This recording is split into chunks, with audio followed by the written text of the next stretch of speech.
মাহরিমা জান্নাত লিখেছেন, আসসালামু আলাইকুম প্রিয় সেলিম ভাই। ওয়ালাইকুম আসসালাম। আমি স্পাউস ভিসা 10 বছরের রুটে সেকেন্ড এক্সটেনশনের জন্য স্পাউস 10 বছরের রুটে, তাহলে সেটা আসলে হ্যাঁ বুঝেছি 10 বছরের রুট। সেকেন্ড এক্সটেনশনের অ্যাপ্লিকেশন করেছি ফিএভার এর মাধ্যমে। আমার ডিসিশন আসছে কতদিন লাগতে পারে, ইমার্জেন্সি কি আমি দেশে যেতে পারবো, আমার মা অসুস্থ। আপনাকে অসংখ্য ধন্যবাদ কৃতজ্ঞ আপনার সবাইকে এই অনুষ্ঠানের সাথে সংযুক্ত আছেন, ধন্যবাদ আপনাকেও।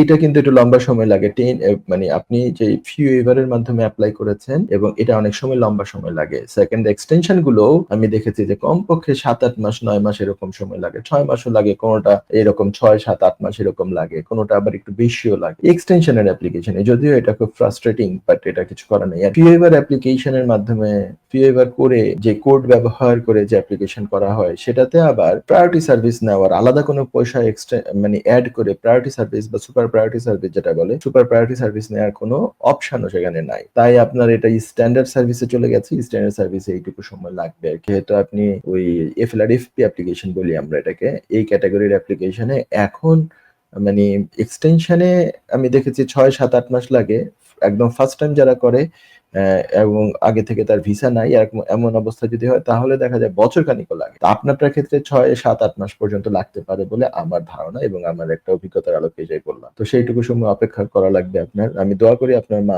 আল্লাহ সুস্থ করে দেখ।